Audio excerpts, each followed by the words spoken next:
I spoke to those people that I do know as friends, peers, and mentors, and I understand why it was important to write something today and share with you.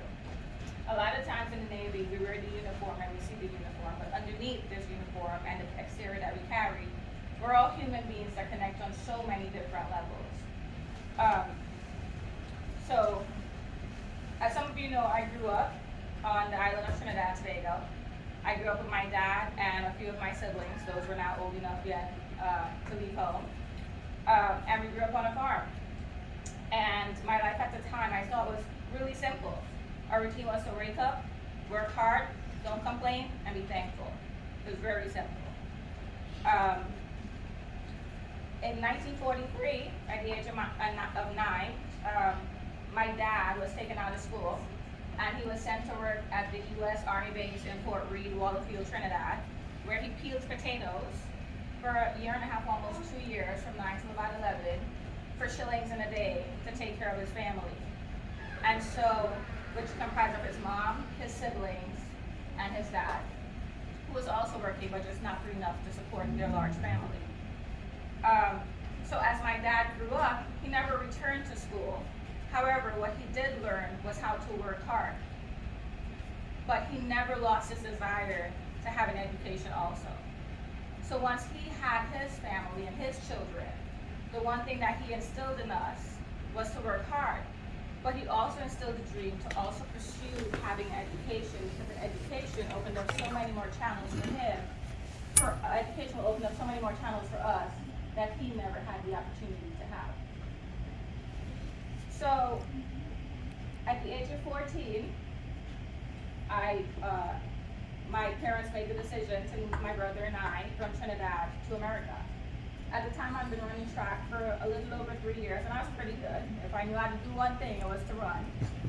And when I came here, I was told my job was to run.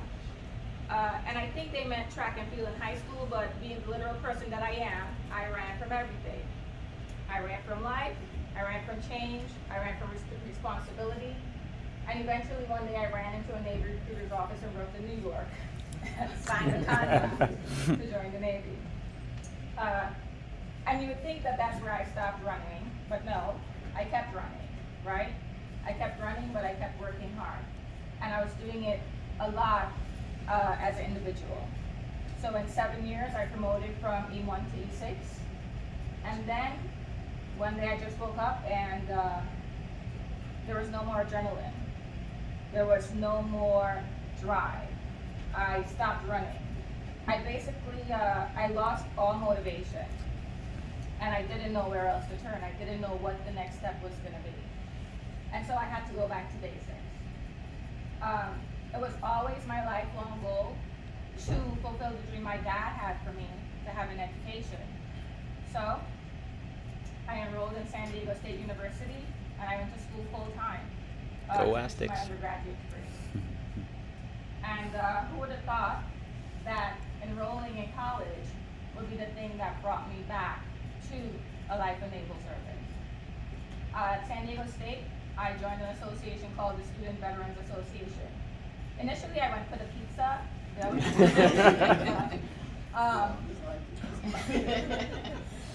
but in between having pizza, they also had some really good conversations. A lot of conversations centered on their journey in the Marine Corps, the Army, the Navy, the Air Force, the Coast Guard.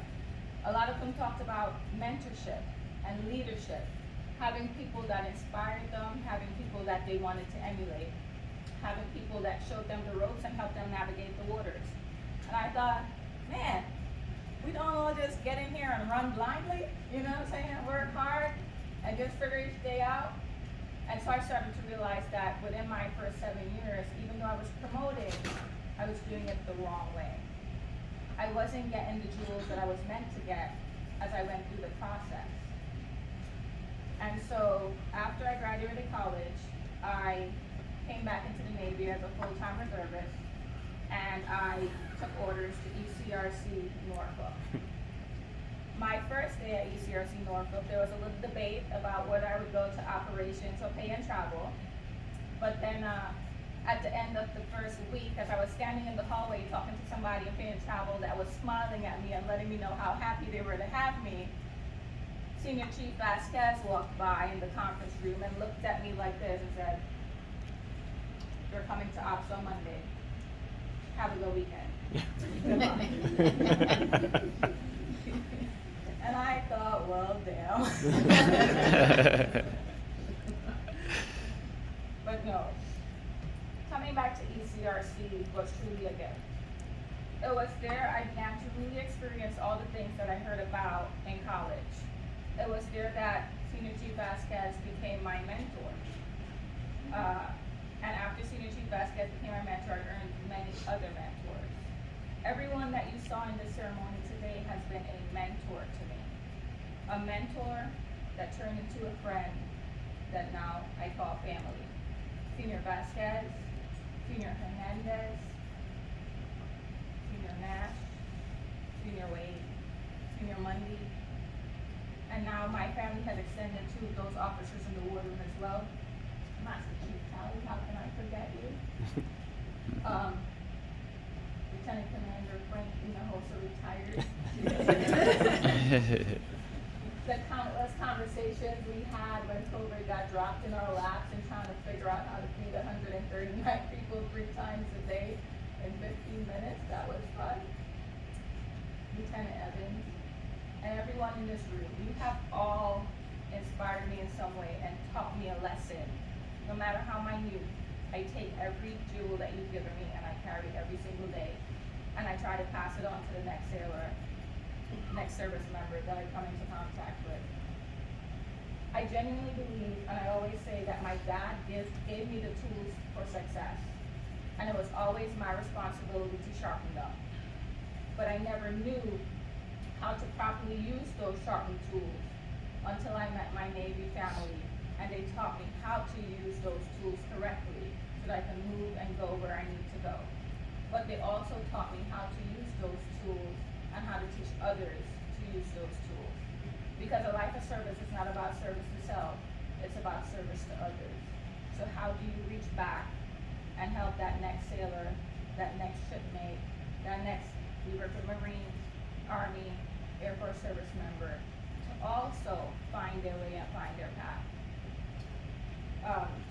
I have a few thank yous I'd like to give to Philip. Thank you for allowing me to find this space to grow. Over these last few years, you believed in my potential even when I doubted myself, so much that I couldn't see where the breakthrough was about to occur.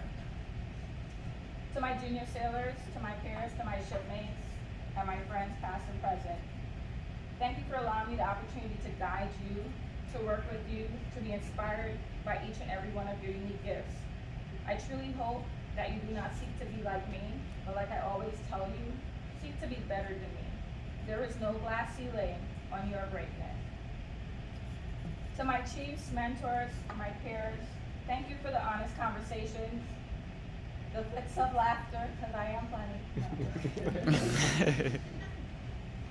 The tears, and sometimes even the fights.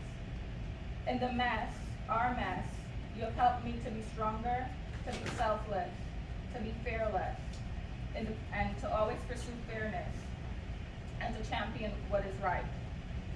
To the chief selects that are present, the season is really just that. It's a season.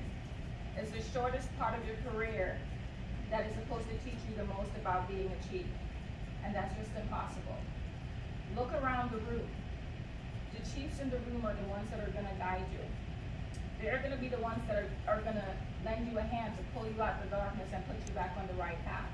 They're gonna be the ones that are gonna help you through the toughest times and to make sure that you continue to wear your anchor with pride, because that anchor is heavy. So take advantage of season, but also learn to make that network and truly understand why the mess is called the world's greatest fraternity. To my Marine and civilian Marine family at Marfor Com and Marfor North, thank you all for adopting me and accepting my weird Navy ways. You have truly been a breath of fresh air for me over the last few months, and I wake up every day excited to see what the future holds. I have an incredible feeling it will be phenomenal, so thank you all so very much.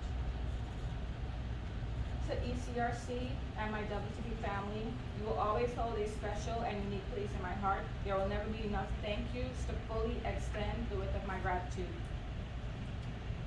To the wardroom, your support throughout this process has been immeasurable. I'm genuinely thankful for all the warm welcomes, the valued notes, and the guidance you've given me this far. I look forward to this new journey with renewed enthusiasm for a promising future. And last but not least, I can never ever say enough thanks to my family, Yandy and Jenny.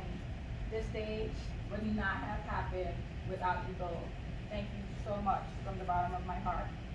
Paolo, Frank, Carlos, Steve, Ty, Pam, Noel, Aaron, and Sean. I could not have imagined this day without you all here. Thank you for being a lifeline and a sounding board. Thank you for being true friends and for being the new family that has guided me since I moved to Virginia over the last 4 years. I cannot imagine my roles without you. Thank you so much.